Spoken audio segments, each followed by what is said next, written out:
Rosario, Argentina. Sábado 9 de noviembre de 2024. Pasadas las 9 de la noche. El partido acaba de terminar. Rosario Central perdió por 1-0 contra San Lorenzo. Y la gente todavía sale a cuentagotas del gigante de Arroyito. Miles de personas caminando hacia sus casas, hacia sus autos, hacia los bares del barrio. El murmullo de siempre. El de una noche cualquiera, de fútbol argentino. No es una final. No es un clásico. No es un partido que el resto del país tendría por qué recordar. Es una fecha más de un torneo largo. Una derrota más para un club que no atraviesa su mejor momento. Sobre el papel, no significa nada. Sobre el papel. Porque sobre el Boulevard Avellaneda, a unos 150 metros del estadio, hay una camioneta blanca detenida. Adentro viajan dos hombres. El que va en el asiento del acompañante lleva más de 2 décadas siendo, sin cargo oficial, sin escritura, sin ningún papel que lo diga, el dueño absoluto de esa tribuna. Según reconstruiría después la justicia, un grupo había trasladado a los atacantes hasta esa zona en un auto, minutos antes. Y según algunas versiones que recogió la prensa local, la luz de esa cuadra se habría apagado justo entonces, dejando la escena en penumbras, aunque eso quedaría como una hipótesis a investigar. Y entonces, en esa oscuridad, al menos 3 hombres se acercaron a pie. Testigos hablaron de una ráfaga de disparos. Los peritajes contarían más tarde al menos 11. No hubo forcejeo, no hubo persecución, no hubo escape posible. Fue, en las palabras sobrias de los propios investigadores, una emboscada, una ejecución. El hombre del asiento del acompañante tenía 52 años. Y una particularidad que en Rosario todos conocían. Según la cuenta que llevaban en su entorno, a lo largo de su vida, había sobrevivido a casi 30 atentados. Le habían disparado en un gimnasio, en la puerta de su casa, en un parque, a la salida de un clásico. Le habían pegado tiros en los brazos, en las piernas, en el abdomen.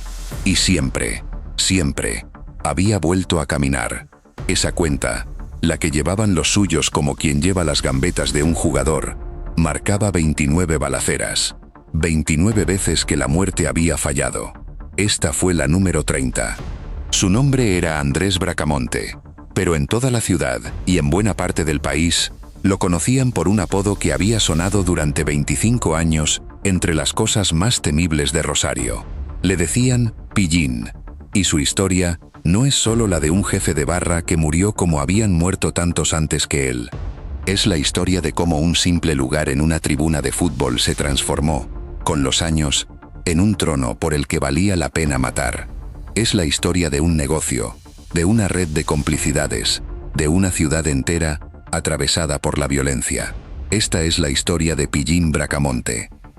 Antes de avanzar, conviene dejar algo claro. Esto no es un homenaje. No vamos a convertir a nadie en héroe, ni en leyenda, ni en bandido romántico, porque detrás de esta historia hay víctimas reales, familias reales, un barrio y una ciudad que pagaron durante años un precio altísimo. Y hay un entramado de negocios y de violencia que no se puede maquillar, y que no vamos a maquillar. Pero tampoco es un sermón. No estamos aquí para repetir, uno por uno, los mismos titulares que se escribieron durante 2 décadas. Lo que vamos a intentar es entender algo más difícil. ¿Cómo un hombre llegó a ser, según la propia justicia, el centro de una red que conectaba una tribuna de fútbol con el mundo del delito? ¿Cómo se volvió, durante años, alguien que parecía intocable en la ciudad más violenta de la Argentina? ¿Y cómo, al final, ni todo ese poder alcanzó para salvarlo? Porque ahí está la primera paradoja de esta historia. Andrés Bracamonte era, para muchos, un hombre invencible. Un tipo al que le habían disparado casi 30 veces, y seguía respirando, seguía mandando, seguía riéndose de la muerte. Y sin embargo, vivía rodeado de gente que quería verlo muerto. Su fuerza y su condena eran, en el fondo, exactamente la misma cosa. El poder que lo hacía intocable era, también, el que lo convertía en un blanco. Y hay algo más. Algo que vuelve esta historia distinta de la de un simple criminal. Pillín no operaba en las sombras, escondido del mundo. Operaba a plena luz, cada fin de semana, delante de decenas de miles de personas, con su nombre en los diarios y su cara conocida por toda la ciudad. Todos sabían quién era y qué hacía. Y durante 25 años, eso no alcanzó para detenerlo. Esa impunidad a la vista de todos es, quizás, lo más perturbador de todo el relato. Una pregunta va a recorrer este relato de principio a fin. ¿Qué convierte a un lugar en una tribuna en algo por lo que la gente está dispuesta a matar y a morir? Y una segunda, todavía más incómoda. ¿Pillín Bracamonte era la enfermedad o apenas el síntoma de algo mucho más grande que él? Vamos a contarlo en 4 movimientos. Primero, el escenario, la ciudad de Rosario y ese objeto de deseo llamado tribuna. Después, el ascenso, cómo un desconocido se quedó con el trono. Luego, el imperio, los negocios, los atentados y el poder. Y por último, la caída. Y si quieren que esta historia le llegue a más gente que necesita entender lo que pasa en ciudades como esta, hay una sola cosa que pueden hacer ahora mismo. Aprieten el botón de me interesa, el del hype, aquí abajo. Con eso alcanza. Ahora sí, vamos a Rosario. Para entender esta historia, primero hay que entender el escenario. Y el escenario tiene 2 partes, una ciudad y una tribuna. Empecemos por la ciudad. Rosario es la tercera más grande de la Argentina, a orillas del río Paraná, en el corazón de una de las regiones agrícolas más ricas del mundo.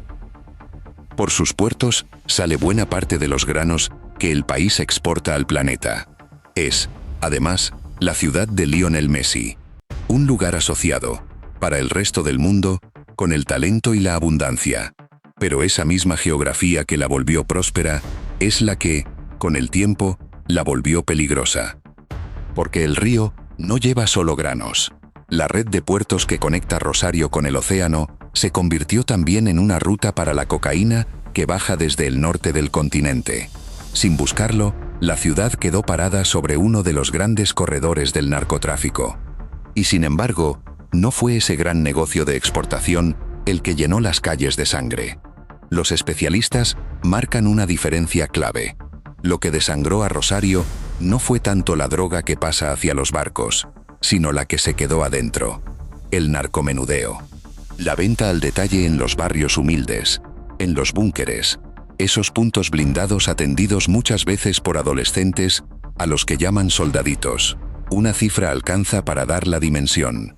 Según los datos oficiales de la provincia, Rosario cerró el año 2023 con 259 homicidios, varias veces la tasa promedio de la Argentina. Detrás de esa violencia hubo, sobre todo, una banda: Los Monos, la organización de la familia Cantero, surgida en los barrios más pobres de la periferia y crecida a fuerza de territorio y de violencia. El punto de quiebre tiene fecha. El 26 de mayo de 2013 fue asesinado Claudio Cantero, apodado El Pájaro, considerado el cerebro del grupo. Aquel crimen, que hasta hoy no tiene condenados, desató una ola de venganzas que ya no se detuvo. Con los años, la justicia metió presos a casi todos los grandes jefes narcos de la ciudad. A uno de ellos lo condenaron a más de 100 años de cárcel. Y aún así, la violencia no paró, porque el negocio se había vuelto una hidra, con órdenes que salían de las propias celdas. El Estado terminó enviando fuerzas federales a intentar recuperar las calles, en el marco del llamado Plan Bandera. Y por un tiempo, los homicidios bajaron de forma muy marcada, aunque eso no significaba que las organizaciones criminales hubieran desaparecido. Esa es la ciudad, rica y desangrada al mismo tiempo. Y en su centro, como en casi todas las ciudades argentinas, había un tótem que casi nadie miraba con atención: la tribuna. Porque aquí llegamos a la segunda parte del escenario.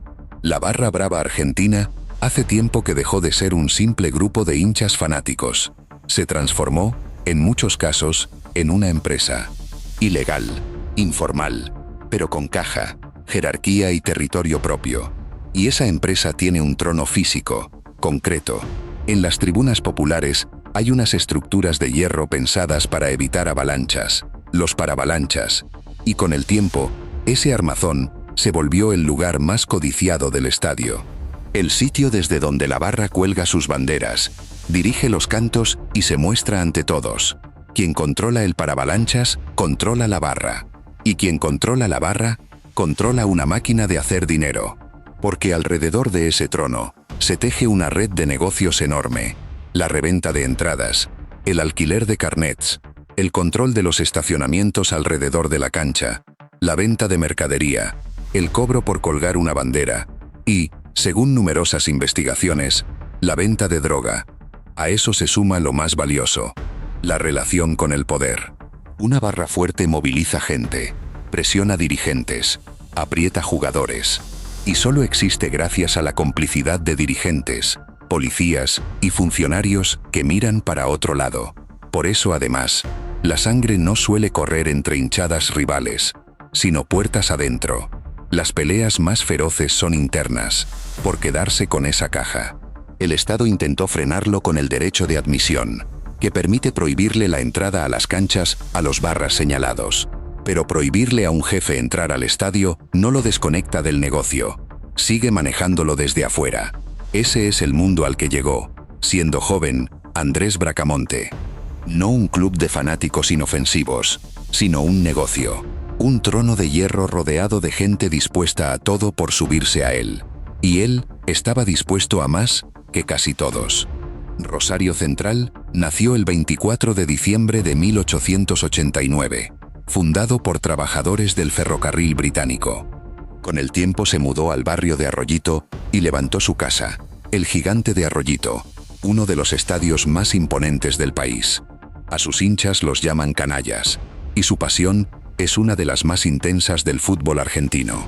Como todo club grande, Central tenía su barra, y ese lugar era codiciado desde mucho antes de que apareciera Pillín.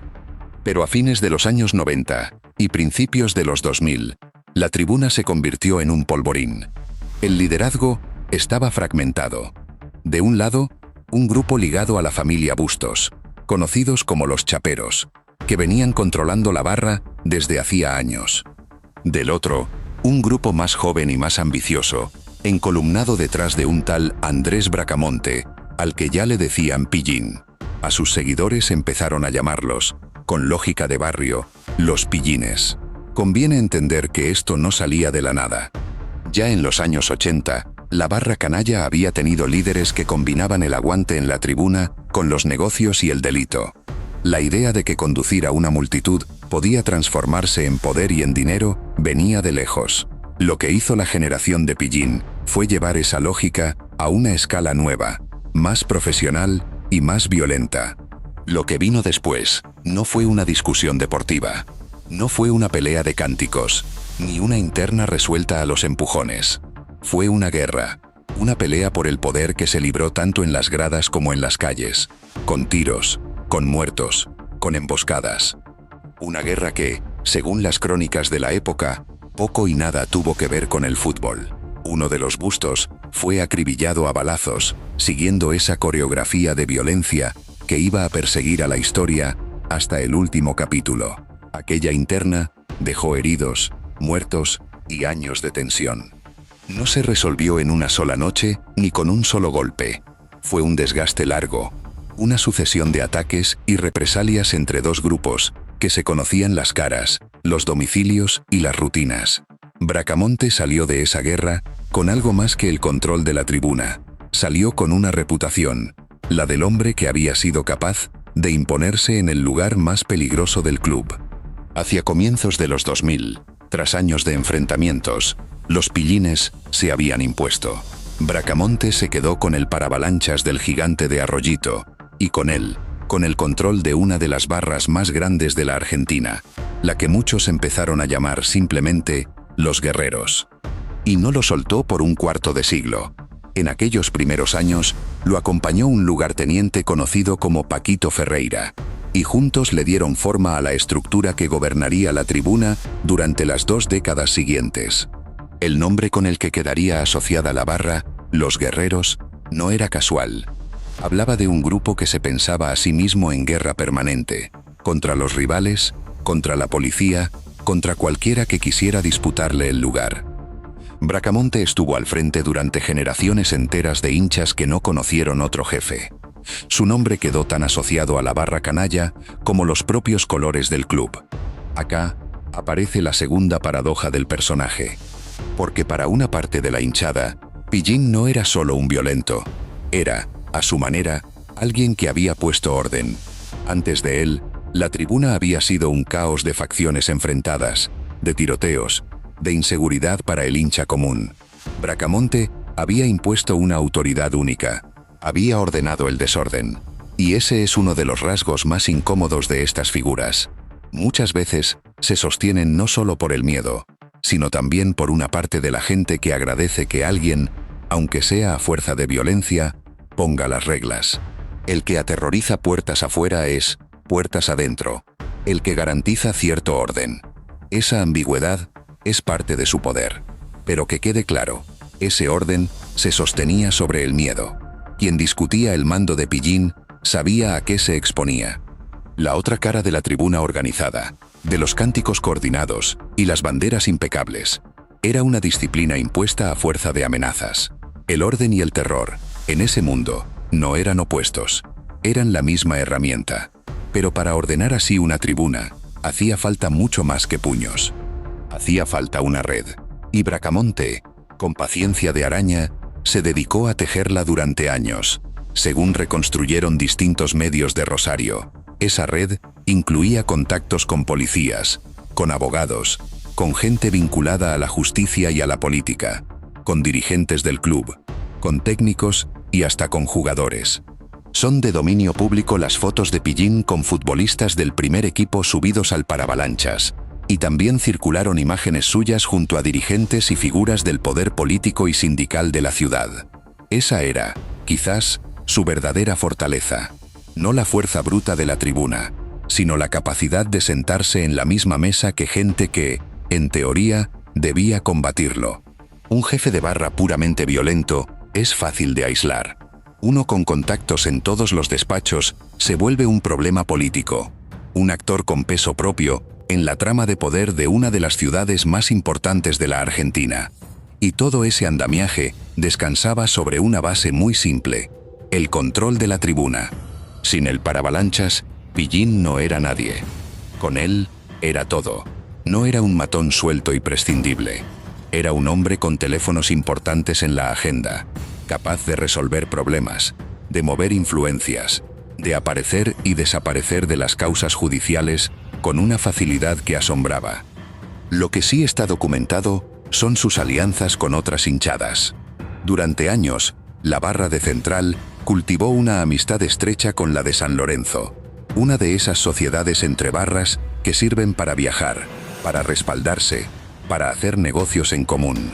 Es una de las ironías más frías de esta historia que Bracamonte haya sido asesinado, justamente, la noche en que Central jugaba contra San Lorenzo. No hay ninguna evidencia que conecte una cosa con la otra. Probablemente sea pura coincidencia. Pero el detalle quedó grabado, como una de esas casualidades que la realidad se permite con una crueldad casi literaria. Sobre esa base de poder, de orden impuesto y de red tejida, Pillín empezó a construir otra cosa. Algo que ya no tenía nada que ver con alentar a un equipo de fútbol. Empezó a construir un imperio. Para entender el tamaño de ese imperio, alcanza con mirar cómo vivía. Bracamonte había nacido y crecido en un mundo modesto, pero con los años pasó a vivir en un country exclusivo, el barrio cerrado Los Álamos, en la zona de Ibarlucea, a unos kilómetros de Rosario. Manejaba camionetas de alta gama. Se lo llegó a ver paseando en embarcaciones por el mismo río Paraná que atraviesa toda esta historia. Un hombre sin un empleo formal declarado, que sin embargo, se movía con el dinero de un empresario próspero. Ese contraste, el del joven de barrio que termina viviendo tras los muros de un country, es la promesa misma que el mundo del delito les hace a tantos en Rosario. Un atajo que permite saltar de la pobreza al lujo, sin pasar por los caminos lentos de siempre. Lo que esa imagen escondía era el precio. Una vida entera esquivando balas, sin un solo día de verdadera paz. ¿De dónde salía el dinero? Buena parte, según la justicia, del propio funcionamiento de la barra. Cuando lo detuvieron por lavado de activos, el fiscal describió el mecanismo con precisión. El cobro por el estacionamiento de autos y motos en todo el perímetro del estadio, los días de partido, y una cuota periódica que se les exigía a los comercios y puestos que trabajaban en cada encuentro. Extorsión, en una palabra. A eso se sumaba una estructura más sofisticada. Bracamonte figuraba como titular de alrededor de media docena de chapas de taxi, y había creado o adquirido varias empresas a través de las cuales, sostenía la fiscalía, blanqueaba dinero de origen ilícito. En un allanamiento, apareció incluso un cheque de cientos de miles de pesos, uno de los que el club le había pagado a un representante por la venta de un jugador. Que ese cheque estuviera en la casa de Bracamonte era, para los investigadores, una señal de hasta dónde llegaban sus tentáculos dentro de la institución. Y esos tentáculos no eran nuevos. La fiscalía reconstruyó cómo, años antes, Bracamonte había presionado a empleados del club para que le resolvieran cuestiones que lo beneficiaban.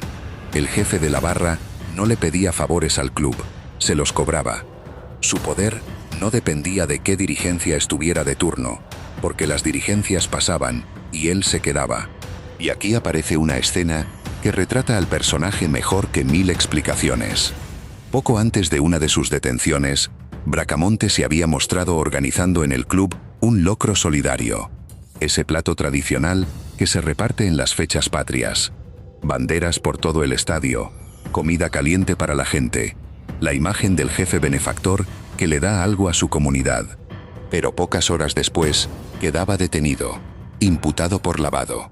El hombre que reparte un plato de comida con una mano, mientras con la otra, según la justicia, sostiene una estructura de extorsión. El benefactor y el extorsionador eran la misma persona. Y cuando la justicia le reconstruyó esa estructura de sociedades y prestanombres, armada entre 2017 y 2019, y lo enfrentó con todo eso, Pillín se limitó a tratar al fiscal de vende humo. Era su estilo, el desprecio como escudo, la certeza de que, una vez más, iba a salir. Su poder tenía una raíz vieja y una condena concreta que conviene separar del resto. Porque a Andrés Bracamonte, la justicia lo condenó una sola vez de forma firme, en 2009, por amenazas coactivas contra un empleado de Rosario Central, a raíz de una intimidación ocurrida un par de años antes. En un primer momento, recibió una pena de 2 años y 8 meses, que más tarde quedó fijada en 2 años de prisión. Cumplió las 2/3 partes y quedó libre a comienzos de 2011. Esa fue su única condena grave y firme. Todo lo que vendría después, las causas por lavado, por asociación ilícita, por extorsión, quedaría en el terreno de las imputaciones y las detenciones, sin llegar nunca a una condena definitiva. Es una distinción importante, y la vamos a respetar a lo largo de todo el relato. Pero aquella única condena es más reveladora de lo que parece.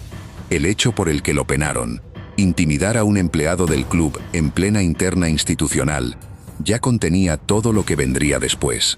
La barra como herramienta de presión, el club como territorio, la amenaza como método. El molde estaba, desde el principio, a la vista de todos. Sobre esa base de negocios y de miedo, mientras tanto, crecía otra cosa, su leyenda de hombre imposible de matar. Los ataques empezaron temprano y no pararon nunca. En julio de 2002, lo balearon a la salida de un gimnasio y recibió 3 impactos.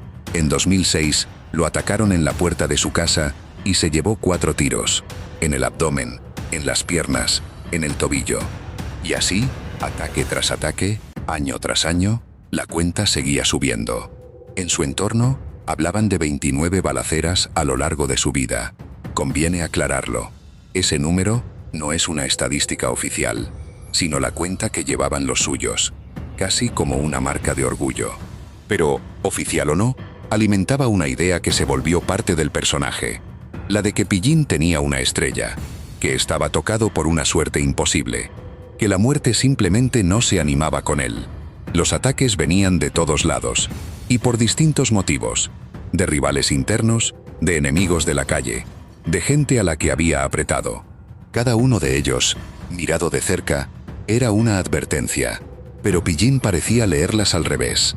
Cada bala que sobrevivía no lo asustaba, lo envalentonaba, confirmaba, ante los suyos y ante él mismo, que era distinto, que a él las reglas de la mortalidad no lo alcanzaban. Fue construyendo, sin proponérselo, la trampa perfecta. Creerse invencible en un mundo donde nadie lo es. Su círculo, mientras tanto, se acostumbró a algo que en cualquier otro contexto sería inconcebible. Convivir con la posibilidad, cada semana, de que a su jefe lo mataran.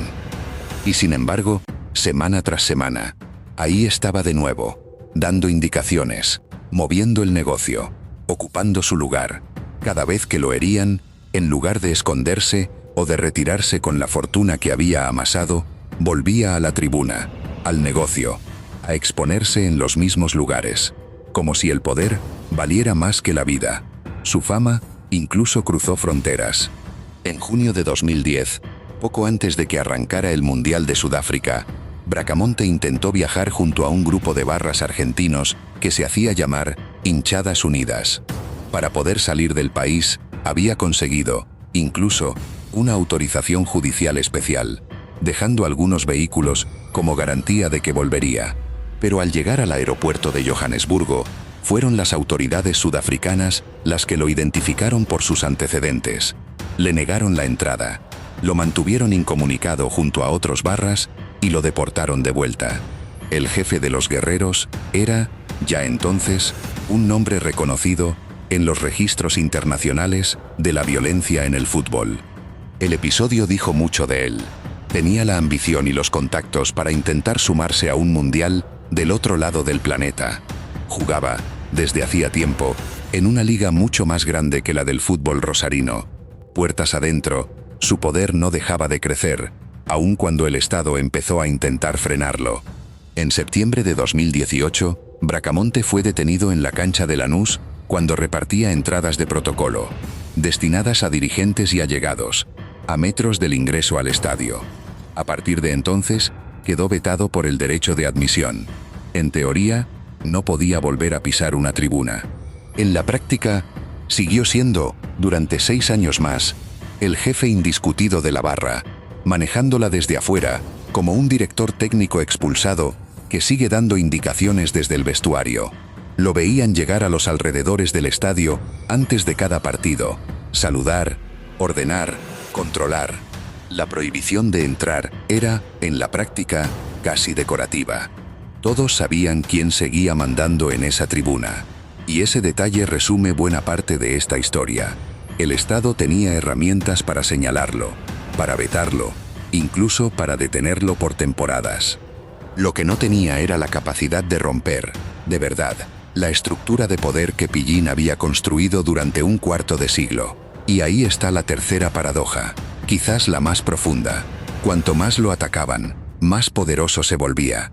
Cada balazo que sobrevivía sumaba a su mito. Cada prohibición que burlaba lo mostraba por encima de la ley. Nada parecía poder con él. Ni las balas, ni las fronteras, ni las prohibiciones. Y esa impunidad no era gratuita ni mágica. Era el reflejo de una red de protección tejida durante años, de favores devueltos, de silencios comprados, de una ciudad donde el poder real no siempre coincide con el poder legal. Pillín no era intocable porque tuviera suerte. Era intocable porque, durante mucho tiempo, a demasiada gente le convino que lo fuera. A los dirigentes que necesitaban a la barra para llenar la cancha o presionar rivales. A los sectores de la política que usaban a las hinchadas como fuerza de choque. A quienes dentro de las fuerzas de seguridad preferían un jefe conocido y controlable antes que un caos de facciones. Pillín no flotaba por encima del sistema. Era una pieza que el sistema, durante años, eligió sostener. Hasta que dejó de convenirle. El mismo sistema que lo había vuelto intocable podía retirarle la pero esa impunidad tenía una explicación más profunda. Y esa explicación es la parte más oscura de la historia. Porque el poder de Pillín Bracamonte no se sostenía solo con la caja de la barra. Con el correr de los años, su nombre empezó a aparecer. una y otra vez, ligado al mundo del narcotráfico de Rosario. Y en particular, según la justicia y la prensa, a la banda más temida de la ciudad, los Monos. Aquí hace falta ser especialmente cuidadoso, porque en estas historias es fácil confundir la sospecha con la sentencia. Andrés Bracamonte nunca fue condenado como jefe narco. Su propio abogado defensor negó siempre cualquier vínculo con el narcotráfico y remarcó que nunca fue imputado en la justicia federal ni figuró en la estructura de ninguna organización. Eso es cierto, y hay que decirlo. Pero también es cierto que la investigación reunió indicios que lo acercaban a ese mundo, y conviene repasarlos con precisión. Cuando lo imputaron por lavado, el fiscal ventiló escuchas telefónicas que sostenía vinculaban a Bracamonte con jefes de los Monos, y existe un registro fotográfico que se hizo público. En 2011, Pillín fue invitado a una fiesta familiar del clan Cantero, y aparece retratado junto a personas señaladas por la justicia como lavadores y lugartenientes de la organización. Ninguna foto, por sí sola, prueba un delito. La gente coincide en fiestas, en canchas, en barrios, sin que eso la convierta en cómplice. Pero cuando esas imágenes se suman a las escuchas, a los cruces en los expedientes y a la lógica del negocio, dibujan un patrón que los investigadores no podían ignorar. Su nombre apareció, además, en un expediente delicado. El fiscal que investigaba el asesinato de un policía ligado al narcotráfico encontró que la trama de sicarios que lo ejecutó rozaba a Bracamonte, y ese crimen, según la justicia, había sido ordenado por gente del entorno de los Monos. No se lo acusó de haberlo ordenado, pero que su figura apareciera en esa trama, junto a sicarios y capos, dice mucho del lugar que ocupaba en el mapa del delito rosarino. No era un extraño para ese mundo. Esa cercanía no lo convertía, por sí sola, en un narco, pero lo ubicaba en una zona gris peligrosa, en la frontera exacta donde el fútbol argentino se cruza con el crimen organizado. Y esa frontera, en la Rosario de la última década, se volvió cada vez más difusa. Lo que en otras épocas eran mundos separados, el del barra y el del traficante, terminaron solapándose hasta ser casi indistinguibles. Sobre esa base llegaron las causas. En junio de 2020, fue detenido en su casa del Country e imputado por lavado de activos. La fiscalía sostenía que blanqueaba, a través de testaferros y empresas, el dinero que generaba desde la barra.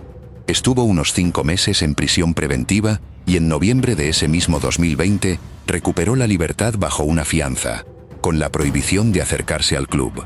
En diciembre de 2023 volvió a caer detenido, esta vez señalado como parte de una asociación ilícita denunciada por múltiples extorsiones, en una causa que también salpicaba a dirigentes sindicales. En aquel operativo, la policía volvió a secuestrar millones de pesos en efectivo de su casa del Country. Y en el allanamiento a uno de los sindicalistas detenidos, aparecieron decenas de millones de pesos y miles de dólares, cuyo origen, señaló el fiscal, nadie se molestó en explicar. La hipótesis era que se trataba de una asociación dedicada a generar ganancias mediante la extorsión, usando la amenaza para intimidar y cobrar.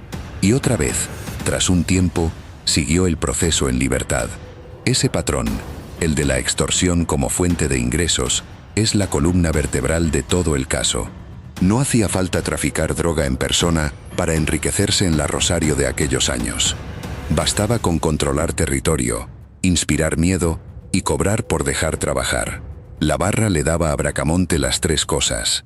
Y aquí está el corazón del asunto, lo que hace que esta historia importe más allá de Rosario y del fútbol. Porque lo que le pasó a esa tribuna es, en miniatura, lo que le pasó a la ciudad entera. Una economía legal, la del club, la del deporte, la del trabajo, penetrada y colonizada por otra, la del delito, hasta que se volvió casi imposible distinguir dónde terminaba una y empezaba la otra. Pillín Bracamonte no fue una anomalía. Fue el producto lógico de ese proceso. El patrón se repetía, caía, era imputado y volvía a salir. Pero, insistamos en esto, ninguna de esas causas llegó a una condena firme antes de su muerte. Para sus defensores, eso probaba su inocencia. Si tantas causas se caían, decían, era porque no había pruebas suficientes. Para los investigadores, en cambio, probaba otra cosa: la enorme dificultad de condenar a alguien tan protegido, en una justicia desbordada, con testigos que preferían callar por miedo. Lo indiscutible es el resultado. Durante 25 años, ninguna causa logró sacar a Pillín de la cima por demasiado tiempo. ¿Qué explica esa cercanía con el mundo narco? La lógica misma de la ciudad.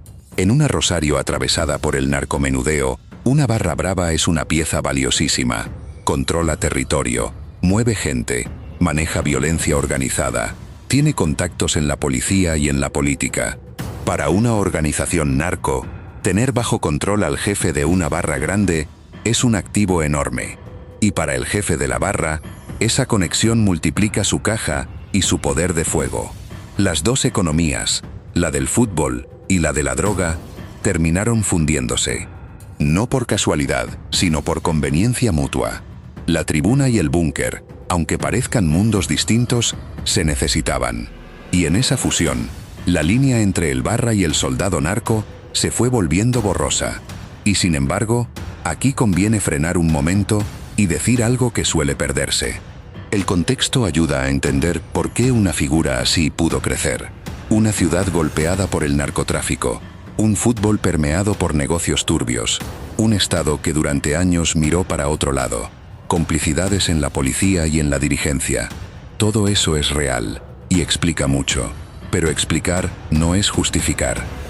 Ese contexto no vuelve inevitable ninguna decisión, ni borra la responsabilidad de quienes eligieron, una y otra vez, el camino de la extorsión y la violencia. Cientos de miles de personas vivieron la misma Rosario, el mismo río, los mismos barrios golpeados, y jamás apretaron un gatillo ni apretaron a nadie. Bracamonte eligió, y durante 25 años, esa elección le salió, contra todo pronóstico, bien, hasta que dejó de salirle. Porque en esa misma lógica que lo había vuelto poderoso estaba escrita, también, su condena. Volvamos a la idea del trono. Una barra brava grande, atada al negocio narco, es una máquina de generar dinero. Y donde hay tanto dinero y tan poca ley, el poder nunca es estable. Siempre hay alguien mirando el trono desde abajo. Siempre hay una facción más joven, más hambrienta, más dispuesta a matar por quedarse con la caja. Es exactamente la misma dinámica que Bracamonte había usado, de joven, para desplazar a los bustos. Solo que ahora el que estaba arriba, el que tenía todo para perder, era él. El cazador se había vuelto, con los años, la presa más codiciada. Y esa amenaza no era nueva. Que el trono de Central se cobraba vidas, se sabía desde hacía tiempo. Cada tanto, el nombre de alguien del círculo íntimo de los guerreros aparecía en la lista de víctimas de la violencia rosarina. El trono daba dinero y daba poder, sí, pero cobraba, en la misma moneda, un peaje de sangre que nunca dejaba de correr. Y en los meses previos al final, ese peaje se aceleró. La violencia empezó a golpear cada vez más cerca de Bracamonte. En medio de la disputa por el poder y el territorio, un hombre de su entorno fue asesinado, en una seguidilla de crímenes que los investigadores conectaban con la misma guerra. La pelea por el trono había dejado de ser una amenaza en el aire. Se estaba cobrando vidas, y avanzaba, casillero por casillero, hacia él. Solo que en los últimos tiempos, la disputa se había vuelto mucho más peligrosa, porque ya no era solo por la tribuna. Según los investigadores, la pelea por el liderazgo de la barra la impulsaba un grupo que buscaba, al mismo tiempo, dominar la venta de droga al menudeo en esa zona de la ciudad. El paravalanchas y el narcomenudeo se habían mezclado en una sola disputa. Quedarse con la barra de Central era quedarse, también, con un pedazo del negocio de la droga. 2 coronas en una sola pelea. Y por 2 coronas, la gente estaba dispuesta a matar el doble. En ese tablero empezó a sonar con fuerza el nombre de una organización relativamente nueva y feroz, a la que la justicia identificó como Los Menores. Una banda surgida en los barrios del noroeste rosarino, ligada al narcomenudeo, que aparecía en los expedientes desde al menos 2023, y que, según la principal hipótesis judicial, Quería correr a Bracamonte del manejo de la barra. Su brutalidad quedó retratada en un episodio que después reconstruyó la justicia.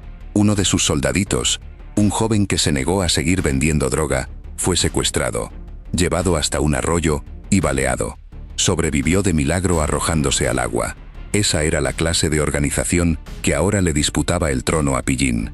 No eran los viejos capos con nombre y leyenda, sino una banda emergente y descartable, sin nada que perder. Esa era, precisamente, su ventaja.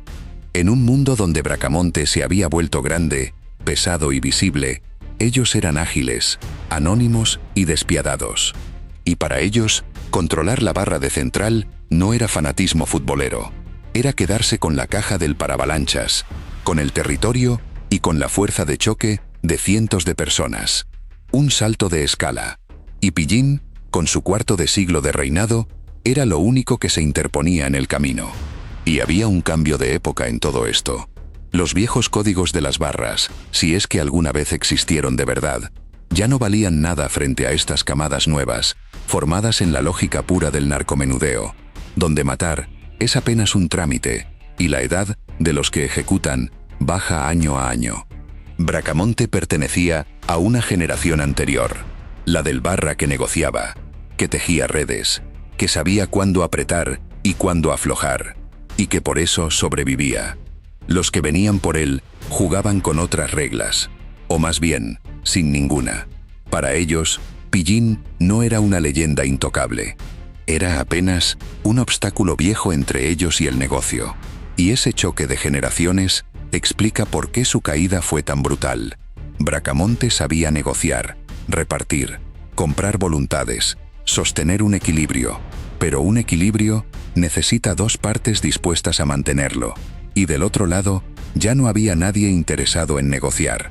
Contra una banda joven que lo quería todo y lo quería ya, ni la astucia, ni los contactos, ni la leyenda de Pillín podían hacer demasiado. Y el propio Pillín lo sabía.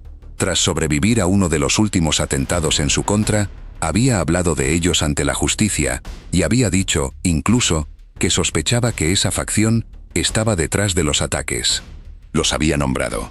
Sabía perfectamente quién lo estaba buscando. No era un hombre confiado que ignoraba el peligro. Era un hombre que veía venir la tormenta, y aún así, siguió parado en el mismo lugar, quizás por soberbia, quizás porque, después de 29 balaceras, ya no creía que alguien pudiera matarlo. Quizás porque no tenía a dónde ir. Y acá aparece la más escalofriante de las paradojas. Durante años, la fama de intocable de Pillín se había construido sobre la idea de que estaba protegido por todos, por la policía, por la política, por la justicia, por el club. Y sin embargo, esa misma red de protección, en un mundo donde las lealtades se compran y se venden, podía transformarse de un día para el otro en una trampa. En el submundo criminal, el que hoy te cuida, mañana te entrega. Y una de las hipótesis centrales de la investigación apuntaría, justamente, en esa dirección, la de una traición desde adentro. El hombre que parecía protegido por todo el mundo estaba en realidad más solo y más expuesto que nunca, porque una emboscada tan precisa necesitaba algo que ningún enemigo lejano podía tener: saber a qué hora salía, por dónde, con quién, en qué auto. Ese tipo de información no se compra en la calle, se consigue de alguien que estuvo cerca durante mucho tiempo. Es la vieja regla del poder criminal. A los reyes casi nunca los derriban desde afuera, sino desde adentro. Los que están lo bastante cerca como para conocer sus horarios y lo bastante ambiciosos como para querer su lugar. Pillín, que había llegado al trono desplazando a otros, iba a dejarlo de la misma manera. Porque el año 2024 fue, para Andrés Bracamonte, una larga cuenta regresiva. Empezó temprano. En febrero de ese año, un grupo de desconocidos disparó contra el frente del country donde vivía. 10 tiros, contra la fachada de su refugio, el lugar donde se suponía que estaba a salvo, detrás de los muros de un barrio cerrado. Un mensaje que no necesitaba palabras. No hay muro que alcance. Que el ataque llegara hasta ahí, hasta la puerta de un barrio cerrado, decía algo inquietante. Los que iban por él ya no medían las consecuencias, y ya sabían dónde encontrarlo. El refugio más seguro de Pillín acababa de dejar de serlo. Y no era la primera señal. Durante todo ese año, quienes seguían de cerca el mundo de las barras rosarinas sabían que algo se estaba gestando, que la sucesión de Pillín había dejado de ser un tema a futuro para volverse una disputa abierta, con actores dispuestos a resolverla por la fuerza. Bracamonte estaba, sin decirlo, defendiendo un trono que muchos ya daban por vacante. Y quizás por eso, más que nunca, no podía mostrarse débil. Esconderse, irse, bajar el perfil, todo eso habría sido leído como una rendición, como una invitación a que le arrebataran lo que le quedaba. En la lógica del aguante, retroceder es perder. Así que eligió lo contrario, seguir en el frente, a la vista, desafiante, hasta el final. El 10 de agosto, el peligro se volvió mucho más concreto. Esa tarde, Rosario Central le había ganado el clásico a Newell's, su eterno rival. Y Bracamonte estaba en un parque de la ciudad junto a su pareja, disfrutando del triunfo. Fue entonces cuando le dispararon desde una moto. Una bala le rozó la espalda, le dejó orificios de entrada y de salida. Herido, pero vivo. Otra vez. En su entorno, sumaban la gambeta a la cuenta, como si aquello fuera a durar para siempre. Pero mirados en secuencia, esos episodios ya no eran hechos aislados de una guerra vieja. Eran los pasos de una cacería metódica, que probaba una y otra vez hasta encontrar la grieta. En el mundo del que Bracamonte formaba parte, cuando alguien decide de verdad que vas a morir, tarde o temprano lo consigue. No hace falta acertar siempre, basta con no dejar de intentarlo. Y del otro lado había, ahora, gente con los recursos, la organización y la frialdad para insistir hasta el final. Y sin embargo, Bracamonte no se movió. No se escondió en otra provincia, no se refugió en otro país, no soltó el negocio.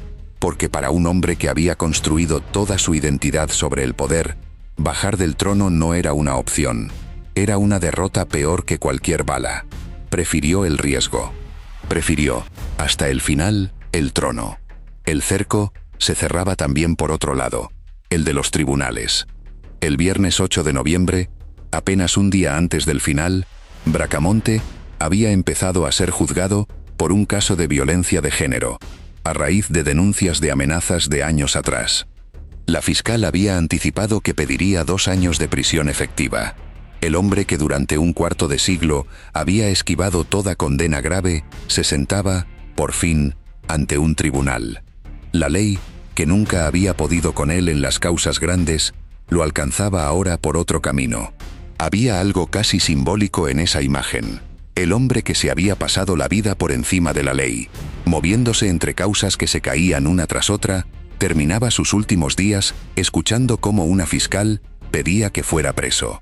La suerte, en todos los frentes, parecía habérsele dado vuelta al mismo tiempo.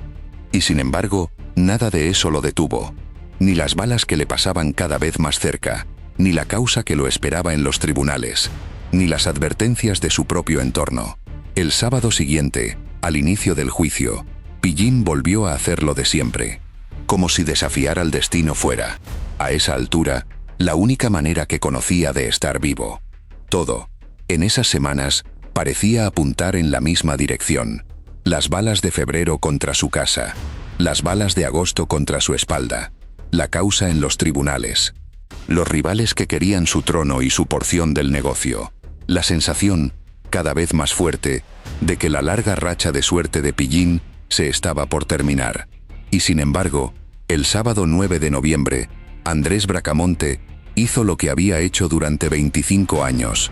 Fue a la cancha, o, mejor dicho, a los alrededores, porque el derecho de admisión seguía impidiéndole entrar. Fue a estar cerca de su tribuna, de su gente, de su reino. Era, de algún modo, lo único que sabía hacer, el único lugar donde de verdad era alguien. No sabía que era el último. El partido terminó 1-0 para San Lorenzo. La gente empezó a salir del Gigante de Arroyito, en esa mezcla de fastidio y costumbre de cualquier derrota de local. Andrés Bracamonte subió a una camioneta blanca. La manejaba el hombre que había sido, durante años, su mano derecha, su número 2, su sombra, Daniel Atardo, al que todos conocían como el Rana. Los dos juntos, como tantas veces, saliendo de la zona del estadio después de un partido. La rutina de siempre, repetida cientos de veces a lo largo de los años. Atardo no era un acompañante casual. Era el número 2 de la estructura, el hombre de máxima confianza, el que estaba al lado de Pillín en las buenas y en las malas. Que los mataran juntos, en la misma camioneta, con la misma ráfaga, no fue casualidad. Quien planeó el ataque quiso llevarse, de un solo golpe, a la cúpula entera de la barra. No era solo una venganza personal, era una toma de poder. Fue entonces cuando ocurrió lo que ya vimos al comienzo de esta historia. Sobre el Boulevard Avellaneda, a unos 150 metros de la cancha, en la esquina con Reconquista, la camioneta se cruzó con la muerte. Según reconstruyó la justicia, un auto había trasladado hasta esa zona al grupo atacante. De ahí descendieron los tiradores. Y en la penumbra, al menos 3 hombres se acercaron a pie a la camioneta. No fue un tiroteo confuso, ni un ataque improvisado. No fue una bala perdida, ni una pelea que se fue de las manos. Los peritajes reconstruyeron una operación fría y organizada, con un grupo encargado de la logística y otro de los disparos. Las víctimas recibieron al menos 11 balazos a corta distancia. Fue, en el lenguaje sobrio de los investigadores, una emboscada. Una ejecución planificada hasta el último detalle. No había sido un intento más de los que Pillín solía sobrevivir. Esta vez, quienes lo buscaban, habían ido a asegurarse. Habían montado la logística para trasladar a los tiradores, ubicarlos en el punto exacto y sacarlos de la escena. Todo indicaba un plan pensado por gente que conocía a la víctima, que sabía con precisión dónde y cuándo iba a estar. Bracamonte fue trasladado de urgencia al Hospital Centenario de Rosario, pero no había nada que hacer. Andrés Pillín Bracamonte y Daniel Rana Atardo murieron esa misma noche, a metros de la tribuna que Pillín había gobernado durante media vida. Con ellos cayó también, esa noche, el mito, la idea de que había alguien, en Rosario, que estaba por encima de la muerte. Durante 25 años, esa idea había sido, quizás, su principal fuente de poder. El miedo que inspira a un hombre al que parece imposible matar. Bastó una emboscada bien planificada para demostrar que ese hombre nunca había existido. Durante un cuarto de siglo, la muerte lo había buscado y había fallado. No porque él fuera invulnerable, sino porque, hasta esa noche, nadie había juntado a la vez las 3 cosas que hacían falta: la decisión de matarlo, la información precisa para hacerlo y la organización para ejecutarlo sin fallar. En noviembre de 2024, alguien juntó las 3. Y lo hizo, además, con una frialdad que hablaba de planificación, no de furia. No lo mataron en un arranque, ni en una pelea, ni en un cruce casual. Lo esperaron. Eligieron el momento en que estaba más desprevenido, saliendo de lo de siempre, confiado en la rutina de 25 años. Esa rutina, que durante tanto tiempo había sido su fortaleza, se convirtió esa noche en su sentencia. Y ese es, quizás, el dato más revelador de todos. Porque, a un hombre que había sobrevivido a casi 30 atentados, no se lo mata por casualidad ni por suerte. Se lo mata cuando alguien, finalmente, tiene la información precisa, sus horarios, sus recorridos, su rutina después de cada partido. Alguien que lo conocía de cerca. Y así, casi sin ruido, en una esquina en penumbras, terminó una era. El hombre al que le habían disparado una y otra vez. El que había sobrevivido al gimnasio, a la puerta de su casa, al parque, al clásico. El que parecía tener un pacto con la suerte. El intocable de Rosario. Cayó en la número 30, a metros del trono que había gobernado durante 25 años. Durante un cuarto de siglo, la muerte había fallado. Solo necesitó acertar una vez. Lo que vino después dice tanto de esta historia como el crimen mismo. Empezó por algo tan macabro como revelador. Nadie quería recibir el cuerpo. Las casas velatorias y las cocherías del centro de Rosario se negaron, una tras otra, a organizar el velorio, por razones de seguridad. Temían que el sepelio del jefe de los guerreros se convirtiera en un nuevo escenario de violencia. La familia planteó cremarlo, pero la justicia lo impidió, por si en el futuro hacía falta exhumar el cuerpo para la causa. Ni siquiera muerto, el jefe de la barra encontraba un lugar tranquilo. El poder que en vida lo había vuelto intocable, en la muerte se transformó en un problema del que todos querían despegarse. La investigación quedó en manos de los fiscales Georgina Pairola y Luis Schiappa Pietra, especializados en homicidios, y desde el primer momento dejaron claro con qué se enfrentaban. La fiscal Pairola lo definió sin vueltas. Era, dijo, un crimen con demasiada organización, una causa enorme, compleja, con muchísima gente involucrada, en distintos roles, no la obra de un asesino solitario, sino un operativo planificado, con logística previa y posterior. El crimen conmocionó a Rosario y encendió las alarmas en todo el país. Y la pregunta que sobrevolaba todo era inevitable. Si habían podido con Pillín, el intocable, ¿con quién no podían? La principal hipótesis apuntó a la banda narco Los Menores, señalada como el brazo operativo de un capo prófugo, y a su interés por quedarse con el control de la barra. Con el correr de los meses, la justicia fue armando el rompecabezas. Cayó, primero, un histórico ladero de Pillín, sospechado de maniobras en la escena misma del crimen, de haberse quedado con el teléfono de una de las víctimas, y de haber sido quien trasladó al herido Bracamonte hasta el hospital. Un pariente suyo fue imputado por haberse llevado de la camioneta la riñonera del Rana Atardo. Y aparecieron dos hombres, señalados como parte de la logística que llevó a los sicarios hasta el lugar. Uno de ellos, apodado Cani, y un tal Alejandro Vázquez, que habría conducido el auto que transportó al grupo. Buena parte de esos primeros detenidos, sin embargo, no eran los ejecutores, sino gente acusada de colaborar antes o después. Y muchos eran hombres de la propia barra, lo que reforzaba la hipótesis más dolorosa, que a Pillín la trampa se la armaron, al menos en parte, desde adentro de su propio mundo. Matar a Pillín Bracamonte no había sido un arrebato, había sido un proyecto, con un grupo para la logística y otro para los disparos, y como todo proyecto de esa envergadura, dejó rastros, autos, teléfonos, movimientos, testigos que con el correr de los meses empezaron a hablar. Fue por ahí, por la logística y no por los propios tiradores, que la investigación empezó a avanzar. Los que manejaron los autos y prepararon el terreno fueron cayendo antes que los que apretaron el gatillo. Durante meses, el corazón del caso siguió en la oscuridad. ¿Quién apretó el gatillo y quién dio la orden? Pero, y esto es importante, la causa no quedó estancada. Ya entrado 2026, llegaron avances decisivos. En junio de ese año, tras estar prófugo durante mucho tiempo y figurar entre los más buscados de la provincia, fue detenido Fernando Vázquez, apodado El Narigón, hermano de aquel Alejandro imputado por la logística. Y semanas después, la justicia lo imputó como coautor del doble crimen, por su presunta participación en la logística del ataque, el rol de quien hace posible la emboscada, aún sin apretar necesariamente el gatillo. Se investigaba además si pudo haber estado entre los tiradores, aunque eso todavía debía probarse. El Narigón era señalado, también, como un proveedor de droga vinculado al entorno de los monos y a la banda de los menores.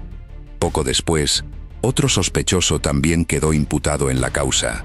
El misterio no estaba resuelto del todo, pero ya no era el mismo pozo de silencio de los primeros meses. Detrás de los menores, además, fue apareciendo una estructura que iba mucho más allá de un puñado de pistoleros. Uno de sus jefes había sido capturado, meses después del crimen, en un exclusivo country del norte del conurbano bonaerense, muy lejos de los barrios pobres, donde la banda reclutaba a sus soldados. Otro, señalado como el verdadero cabecilla, seguía prófugo, con una recompensa millonaria ofrecida por el Estado por cualquier dato que permitiera dar con él. Mientras tanto, la vida en la tribuna había seguido su curso con una frialdad que lo dice todo. A las pocas semanas del crimen, en los alrededores del gigante de Arroyito, hubo humo, choripanes y hasta fuegos artificiales.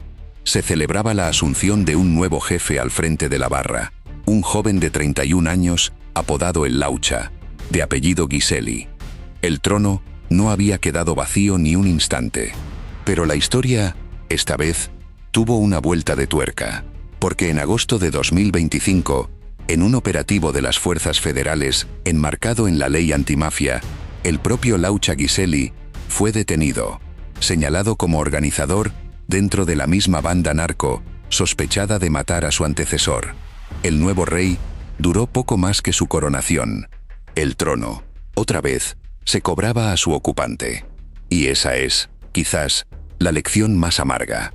Lo de Rosario Central no fue un caso único.